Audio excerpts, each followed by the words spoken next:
I'd like to introduce you to Ayanthi De Silva and Ric Allport. Ayanthi is a Sydney-based psychologist and animal rights activist. She has a keen interest in the ever-present moral injury endured by vegans living in a non-vegan world, the psychological demands placed on activists, and mitigating burnout. Ric has been an animal rights activist, animal rescuer, and vegan for over 2 decades. He wears many hats, including being Vegan Education in Schools Program Manager for Vegan Australia, Program Coordinator for Kangaroos Alive, and a board member of the Animal Justice Foundation. Their talk today is entitled Guarding the Flame, Resilience and Renewal for Animal Activists. Please make them feel welcome. Thank you, Mackenzie. Thank you for that stunning introduction. Not that I didn't know what it was going to say. So, good morning, everyone. I'll be starting today's talk as I'm an example of what not to do. I guess you could say I am the before out of the before and after scenario. So, bearing witness to consequences of trauma, there's a moment in activism when you don't realise you've crossed a line. You don't feel when it happens, you just keep going. Or in less academic terms, what happened? Or as my working title was, what the fuck? So the origin. I was a kid who loved animals. Yes, that is me. Cats were my favourite, and I always brought home injured animals. But my life really changed when I was in my 30s on the day I picked up a bird in a swamp that had been shot. I thought she was dead. When I held her in my arms, she lifted her head and looked me in the eyes, and something shifted. My heart broke, and from that moment on, I couldn't not see. Fast forward to the early 2020s. I'd been in and out of activism and doing animal rescue before this, but in the 2020s, or the 2010s was when things really amped up. Over the years, I said yes to everything. Rescue, politics, organising, street activism, building teams, protesting. I joined Coast to Coast Animal Friends and became a director. I became the Animal Justice Party convener for Queensland. I re-established Rescue Ninjas, my rescue team, after shutting it down from an horrific rescue years earlier. We were on 24/7 speed dial for RSPCA Queensland because they only had 1 or 2 rescue vans, and we seemed to be doing all the others. So we did the rescues others couldn't do. I climbed scaffolding. I fell off a building holding a Spitfire kitten, or a feral kitten as some call them, and I broke ribs. The kitten was fine. We climbed down drains, crawled under roads, rescued street cats. I collected scars. I thought I was coping. But I never stopped. Broken sleep, constant adrenaline, no real debriefing after events, trying to work and earn money while doing all my rescue work, activism and politics. The activism rescue work slowly became my identity. There was always another crisis, another call, another protest, another outreach, another meeting, and yet another animal. And seeing firsthand some of the worst animal cruelty no one should ever see. I stopped resting, I stopped switching off, I stopped noticing warning signs. My blood pressure hit 220 over 110. I was on medication. I arrogantly thought I was immortal or close to it. I'd survived falls, running through traffic and crawling under roads to rescue cats. I had death threats, online abuse, and more. I genuinely thought I could survive anything. Then on April, that's actually me at one of my last events. I'd flown back from the Philippines in the morning. I drove from Gold Coast Airport straight up to Brisbane to do this event. I was shot.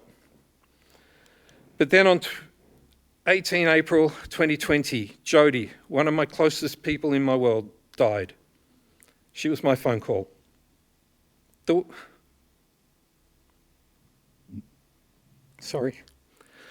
one who would tell me to breathe. She would add order in my chaotic world. she'd tell me to shut the fuck up. I was devastated, but still I didn't slow down. Then 4 days later, the number 4 has always been unlucky for me. Not that I'm particularly superstitious. However, I'd like to point out that there are 3 4s in this slide, or in this date. I had what they call a massive widowmaker heart attack. This is what happens when one of your main arteries closes. So if you have a look, is that going to work? No, it's not going to work. If you look up there, oh, here we go. You look up there, that's my artery. This is what happens when it opens again. Yeah, otherwise that's what's happened. But you can see, look at all those. This is my artery now. And I never thought this could happen to me. So the diagnosis. The doctor said my heart attack was brought on by extreme stress and anxiety, and my blood pressure levels running at crazy levels. They were surprised I wasn't dead. Not from one event, from years of rescues, activism, protesting, confrontations and more. From never coming down, my body had drawn a line, but I hadn't. Did I learn my lesson? Any guesses? No. What was the first thing that I did? I tried to go back. Within weeks of coming out of hospital, I went back into rescue. I thought I could just resume. This rescue here nearly put me back in hospital. That was when I realised this wasn't just physical. Something deeper had shifted. I pulled back, but the guilt of not doing something was intense. And then the day my world completely crashed. If the heart attack wasn't extremely bad, was to come. My rescue cat, Sir Tom. My constant companion. My grounding presence. My biggest fan. When I came home from hospital and I would lie on the couch and I was in pain, he would run up and he would tuck himself right inside my arm and snuggle into my neck until the pain went away. And then he would just move down my body and just relax again. He was diagnosed with aggressive renal lymphoma. A short few months later, he died, and I shut down completely. I was crushed. So what next? I started seeing a psychologist, not this one, but a psychologist. It was a cry for survival. It didn't help immediately. I quit everything. I fell into deep despair and depression. I moved back to Sydney in 2021. Previous to this, I'd been up on the Gold Coast, hoping a change might reset something. Eventually, I saw another psychologist, and she diagnosed me properly with PTSD. Even with the diagnosis, it was hard. She didn't fully understand the world we operate in. I stayed away from nearly all forms of activism. Occasional protests, watching the odd talk, but it just wasn't the same. And then came the call. We all know who that is.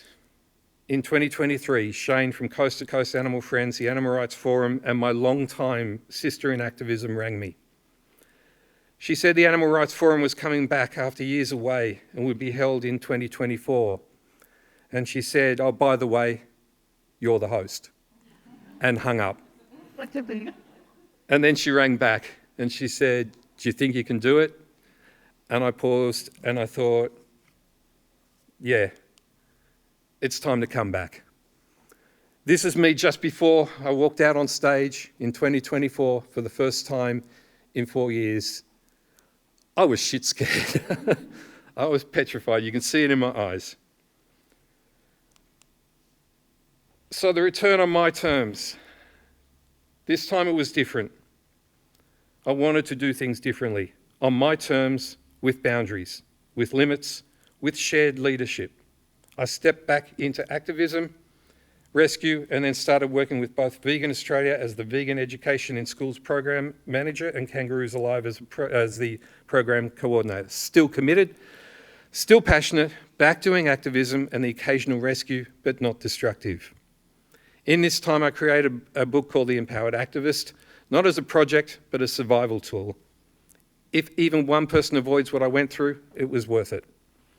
I also wrote a book in memory of Sir Tom. I'm still not strong enough, but I finally felt strong enough to tell our story. Activism is powerful. Bearing witness is powerful. Rescue is essential. But fire needs tending. You cannot pour from a nervous system that is permanently on alert. You cannot save the animals if you destroy yourself in the process. I don't know how to guard the flame, and I didn't know, I'm still not sure. That's why conversations like this matter. And that's why I'm grateful to share this stage with my wonderful friend Ayanthi, who understands the psychology of this work and how we can protect ourselves while showing up for the animals. Because the goal is not to burn out, it's to stay in the fight. Thank you.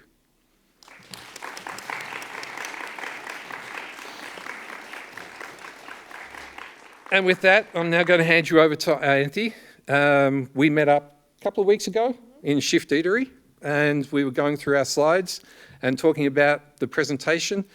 And we were there for a couple of hours, and when I walked out, I gave her a hug and I said, I think I need to pay you for this session.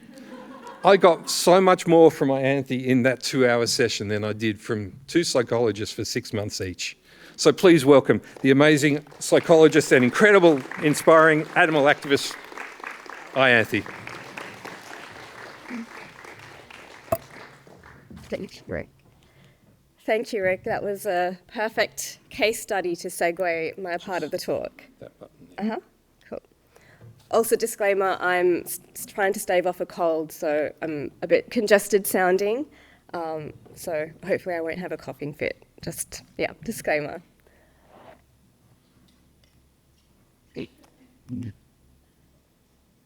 Okay, hello everyone. My name is Ayanthi and I'm a psychologist, and I've been pretty entrenched in the animal liberation movement since becoming vegan in 2018. I started street activism in Sydney, attending Cubes of Truth, attending slaughterhouse vigils.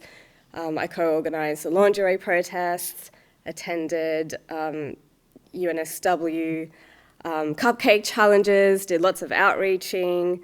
I've involved myself in campaigning and letter writing, so I've kind of dipped my hands into everything, at least in terms of what seems to be mainstream here in Sydney in the animal activism scene. So a lot of what I'll be sharing today is my own experience, but also a lot of what I've observed from those around me.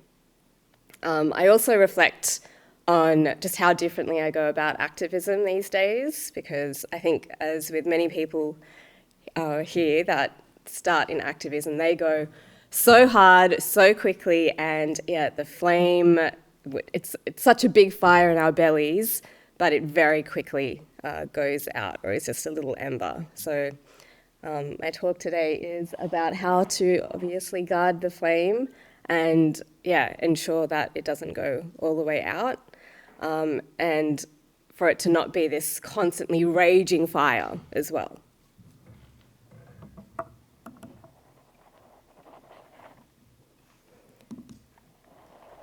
An abnormal reaction to an abnormal situation is normal behaviour. So I can't stress enough that mental distress is normal in the animal rights movement. So my goals for this presentation is to really normalise the experience of mental distress in the movement. It's to provide some psychoeducation, and it's to promote some self-reflection and accountability, and of course leave you with some tools to actually put into practice. To further drill the message, compassion hurts. When you feel connected to everything, you also feel responsible for everything, and you cannot turn away. Your destiny is bound with the destinies of others. You must either learn to carry the universe or be crushed by it. You must grow strong enough to love the world, yet empty enough to sit down at the same table with its worst horrors. I also want to add in Claire Mann. I'm not sure if she's here today, but she actually coined a term called dystopia, which is the existential crisis experienced by vegans arising out of an awareness of the trance-like collusion with a dystopian world. So I think that really reaffirms that this is sort of part and parcel of being part of this movement.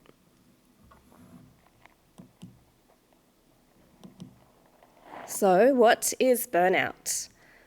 Burnout is a syndrome that results from the chronic workplace stress. So in our context, obviously, our workplace is our animal activism, and that it has not been successfully managed. And it's characterised by 3 dimensions.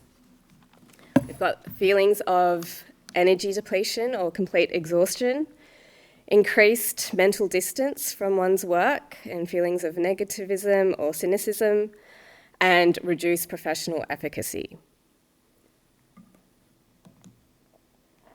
A 2019 study found a condition contributing to activist burnout, especially for those who worked in animal rights organisations, was that discussions related to burnout were discouraged and silenced. If activists were exhausted from activism, they were considered weak. Laura, who worked at a large animal rights organisation, explained the mentality, "Nobody's paying me to cry, so soldier on." Stephen, an employee at the same organisation, summarised the organisational culture as "fuck your health and fuck your sanity." I've created a little animal advocate wellbeing check-in questionnaire, so if you want to scan that QR code, it'll take about 2 minutes to do. This will just give you a nice baseline measure of where you're currently at. So I'll give you a couple of minutes to do that. So there's 15 questions in there that kind of pertain to some of those 3 domains. Okay, are most people done? Cool. Anyone ended up with the score in the last 2 categories? Okay, so quite a few of you.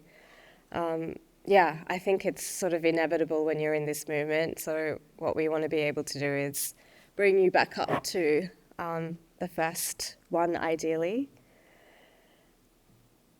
Let's go to the next one. Whoop. Schemas. So a schema is a disposition that we develop based on our early formative childhood and beyond experiences.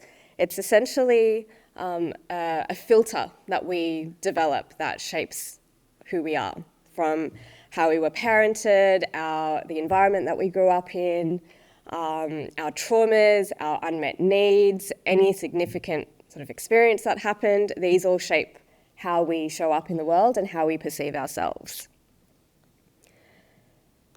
There are 18 schemas, and I just want to get a sense of what you might think are more prevalent in animal rights activists. What filters do you feel would kind of, lead how we show up? Mackenzie? Self-sacrifice. Yep. Self-sacrifice. Anyone else? Yep. 100%. Yes, Maddie? Yeah, I think that's a big one. Unrelenting standards. That's sort of the perfectionistic, constantly moving the goalposts filter. Yep, pessimism, yep. Alienation, yeah. So from my observations, I think it's basically what everyone shared. Yeah, unrelenting standards, pessimism, mistrust as well, mistrust in other humans. I think that misanthropy. Subjugation, which is this sort of attitude of, let's say, if I set boundaries, people will think I'm not committed enough. So it's really downplaying your own needs. Alienation, of course. I think that's just from being a vegan, full stop. Self-sacrifice. Yeah, that's the main ones. So schemas, let me go back. Schemas aren't inherently dysfunctional. The reason that they even emerge in the first place is because they do serve us some function. It's just that, as with all things, there's a threshold, and so it's when it tips over that threshold where it really will start to get in the way. And in our context, it becomes dysfunctional when it gets in the way of sustainable activism.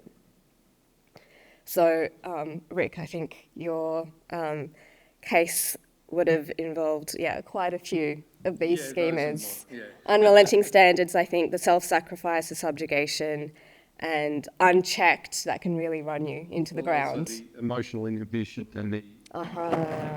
Yeah. Yeah. Yeah, because something to keep in mind as well, we could potentially have plenty of other schemas that aren't really related to our animal rights work as well, just from our other life experiences that could still influence how we show up. Right. So a little bit of psychoeducation. I'm going to go into some polyvagal theory. So the vagus nerve is the largest nerve in the body. It runs from the brainstem and it sort of touches on the face, the heart, the lungs, and the gut. And it helps our bodies move out of survival mode and back into that reset, connection, and repair. When the vagus nerve is doing its job well, our body can come out of that urgent fight or flight and settle. But when it's overwhelmed or offline, we stay stuck in that fight or flight or drop down into a shutdown mode. So it's not something that we control consciously. It sort of responds automatically to whatever we might be perceiving around us. And there's 3 states. We've got the ventral vagal state, the sympathetic state, which maybe more people are familiar with. That's that classic fight or flight response.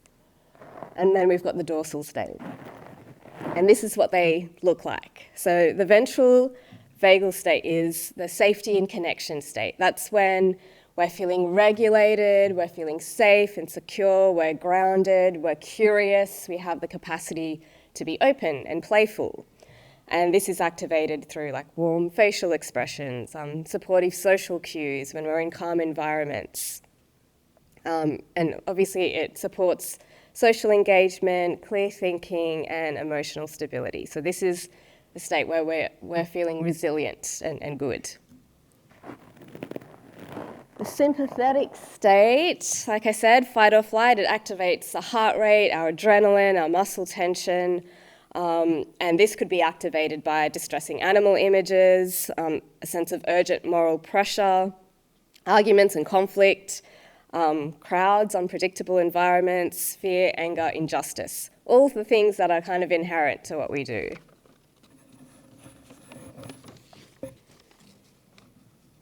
And then we have the immobilized state, which is the dorsal vagal state.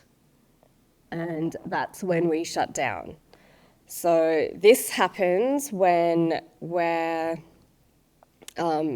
detecting some kind of overwhelm or threat that feels inescapable, or it can lead to complete depletion. So this could be being in a state of too much distress for far too long, repeated exposure to animal suffering, sense of hopelessness, compassion fatigue, overload, prolonged isolation and alienation. And the purpose of this collapse state is just to slow everything down to be able to survive. Again, it serves a function in a primal context. So our goal is to be able to return to the ventral state after that sympathetic or dorsal activation, because, again, the nature of our work is certainly the sympathetic state, potentially the dorsal state is kind of inevitable, so we need to learn how to come back up, as opposed to just constantly staying in ventral vagal, which I would consider to be almost impossible. So I'm going to run you through a little experiential exercise now. This is going to be 2 little methods to help calm our nervous systems when we are in that really heightened state. And there's 2 that I'm going to teach you called the safe space visualization. This one uses your imagination to reset your nervous system. And the other one is called the butterfly hug, which is a somatic technique. So just to quickly show you what that's going to entail, the butterfly hug it looks like this. You put your hands in a butterfly formation, thumbs entwined, and you rest your thumbs against your sternum, and you just tap from side to side. So this is a strategy called bilateral stimulation, and the reason that works is our brains exist in two hemispheres. There's a left and a right hemispheres, and when we're activating the two hemispheres, it helps the brain to communicate more effectively, because when we're in a state of fight or flight, when we're flooded and activated, the communication is sort of offline. So we're using bilateral stimulation to come back into our bodies. It's something that happens naturally. For example, when we're in our REM dream state, deep sleep, our eyes are moving back and forth while we're sleeping. That's bilateral stimulation. It helps us to process our emotions. It helps us to consolidate our memories. So it's pretty neat that we can sort of do this in our waking life as well. So I'm going to run you through this safe space visualization. So in a moment, I'm going to get you to close your eyes and sort of follow with my instructions. And then I'll, midway through, get you to start that butterfly hug. But just for now, keep your hands on your lap. Okay, so if you're comfortable, I'd like you to close your eyes and bring to mind a location that you associate with a sense of calm, safety, and peace. Now, this could be a location that you're pulling from your memory because it's based in reality, but it could be completely fantastical as well. It could be on another planet if you wish. So I'd like you to, once you have an image in mind, I want you to imagine that you're doing a 360 turn and just taking note of everything that you can see in this space. What's immediately in front of you? What can you see sort of far beyond you? Are you enclosed in four walls? Are you outside? Can you see the horizon? Just making note of all the elements that you can see. And also noticing what it feels like to be in this environment. What's the temperature like? Is there a warmth in the air, or is it cool? Is there a breeze? And what's the lighting like? Daylight or artificial lighting? Is it the evening? Is it sunset? Also noticing where exactly you're positioned in this space. So you standing, laying down, or sitting. The texture that you can feel beneath your body, your feet. Noticing if there are any sounds that you can hear around you, or any scents in the air. Take a moment to savor all of the sensory elements of this place. Breathing into the feeling of being present in this safe place. Knowing that there's no anxieties, fear, grief, any sort of complicated or negative emotion that's entering into this space. It's almost like you're in this impenetrable bubble, feeling completely content, relaxed, and at peace. While you're feeling into the calming nature of this place, I'd like you to start the butterfly hug now.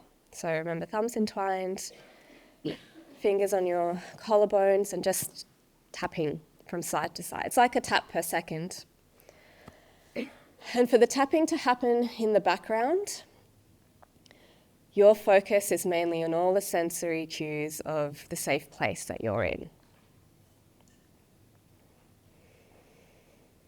Again, noticing what you can see around you, the sounds, the smells, really melting into the safeness of this place.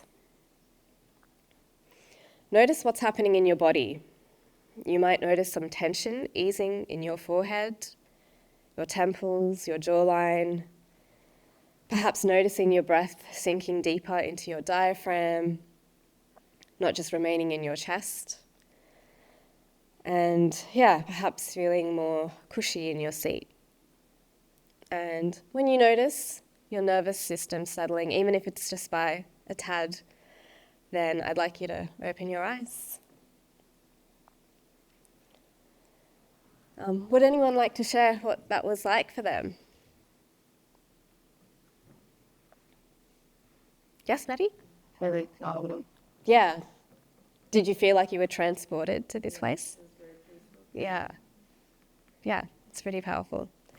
Yes? It was roughly, but I noticed that for my side and left eye. Ah, okay, interesting. Yeah, that's not. Yeah. So this is something that would sort of take, I think, a while to practice and to, because it seems like because you've just been in that hypervigilant mode for so long, like that's your kind of default mode. So it's almost like being safe is the precursor to feeling threat. That's like the association. Yeah, that's a good observation. Yes? Feels like batteries plus minutes. Mm-hmm. But I also just looking at Yeah. Yeah. Yes. I love that you said that, permission to feel. Because, yeah, it's if emotions aren't coming out, they're sort of locked in there. Yeah, exactly. And doing something like this in a safe place where you can actually cry and feel okay about that, yeah, would be such a nice release to have. Yes? following on what you said about feeling safety in the first to The threat. I mean, I have places that are dying tonight. Also, the knowledge that that could shatter any Yeah. kind of. Yeah. Is that something, is that kind of part of your job or your role where sort of an absolute, Specifically about just in general? Yes. Yeah, that's a really good point. Yeah. No, again, that hypervigilance, knowing that something could come right around the corner. Yeah, that's difficult. So this is the kind of technique that I find would be helpful. And again, like I said, today I've done them kind of in this conjoined manner, but they are their own strategies. So this could be utilised in an activist context. Let's say if you're outreaching and you've just had a really unpleasant interaction with the public and you're feeling just really unsettled, to take a moment and do the tapping. Or let's say it was in a context where, I don't know, at home when you're trying to fall asleep and you're having racing thoughts and having a hard time just getting to sleep, you can do this while lying in your bed, falling asleep. Kind of any moment that you're feeling activated. And there's more subtle ways to go about this too, because this might be a weird one to whip out when you're amongst other people. So let's say you're in a meeting and you're sitting at a desk. You could tap your thighs under the desk. The literature even suggests that wriggling your toes in your shoes can do the same thing. It's the same bilateral stimulation.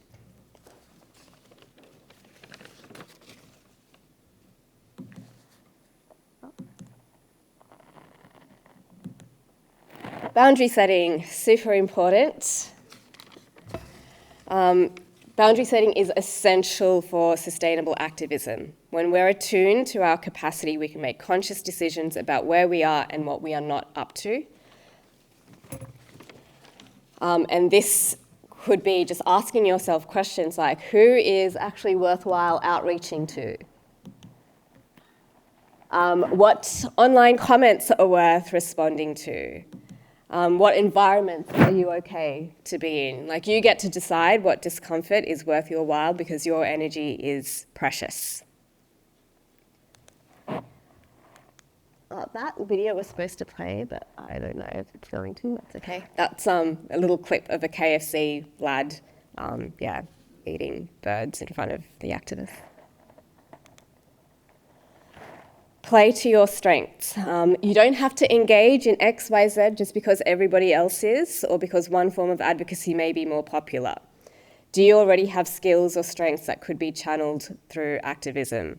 For example, we have many talented artists in our community who convey veganism through their art.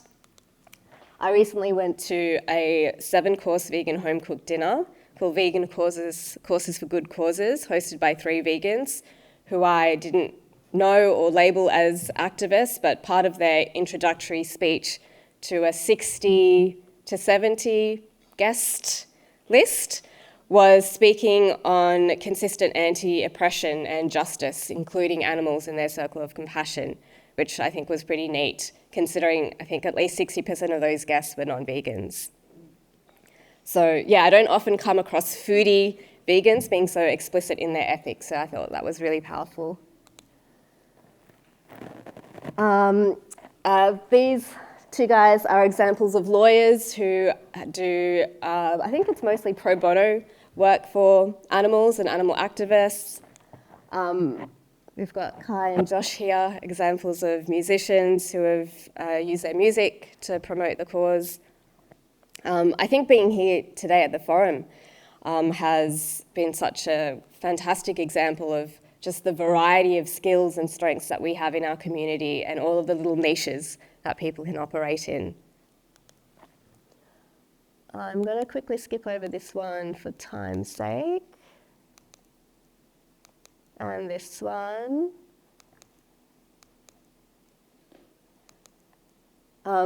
This is just a sort of concept to ponder on, the idea of passing on the baton. It's not all up to you. And whether that's passing on the baton to someone else in the group, someone else in the community, or continuing to pass down the baton through generations for the goal of animal liberation. Although I'm feeling more hopeful about this one after Sam's talk yesterday. I think that's just my bias, my pessimism bias. Hope is the antidote to despair. So we really need to get better at this one, I think. We want to be able to celebrate the wins. For example, I went to Elio's talk yesterday with the Coalition to Protect Racehorses, and he was sharing about the Melbourne Cup parade stopping due to low numbers. And so the Coalition for the Protection of Racehorses decided to hold their own parade to celebrate before the Up to the Cup event. We want to practice more gratitude, we want to support vegan businesses, and we want to support vegan sanctuaries. I think especially because so much of the content that we work with is just awful imagery, awful information and content about the plight of animals and their exploitation and torture. It's just so nice to remember who they are as individuals in a safe place. So please visit your sanctuaries. You are another little creature in this world. Isn't this an adorable photo? Did you know that bees have naps in flowers? So cute. So as animal advocates, we have an enormous capacity for compassion, but we don't often channel this inwardly. So what we want to be able to do is remind ourselves that we are another sentient being, we are another animal in this world, and to foster that inwardly. I just want to wrap up with a little anecdote. I was listening to one of the Vegan Compass podcast episodes a while ago featuring Sophie, who is an undercover investigator, and she was sharing about post-investigation when she's coming home in the dead of night. She has this urge to sleep on her driveway instead of going inside and having a shower and sleeping in her warm, cozy bed because of this immense sense of guilt for all the animals that she hasn't saved and this deep sense of unfairness. And I could really see the high pessimism schema. Sorry, punitiveness actually schema in her, this self-punishment. And she shared in this podcast something that I had shared with her that I don't even remember sharing with her, which was this sentiment. Remember that you are another little animal and, you recognize that animals don't deserve this, so why apply that to yourself? And it seemed to really hit with her, the fact that she repeated that story.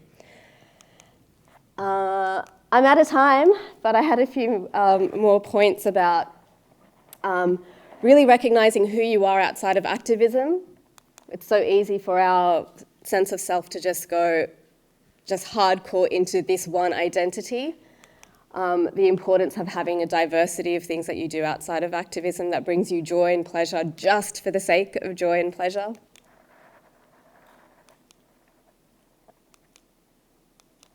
Making friends with your activist friends and for reasons outside of activism, because obviously that's the universal bond that we have, but the importance of being able to relate with one another for all of the other complicated human roles and identities that we are. If there's another tool that I could leave you with, download this journaling app, Dailyo. It's a mood tracker app. It's something that I suggest my clients get onto from the very first session with me. Just such a great way of taking accountability and actually promoting self-reflection in your day-to-day life. I've also got a thing on how to see a psychologist, but you can send me an email if you wish to know a bit more. Thank you, and sorry I had to rush through the end. I always go over my presentations.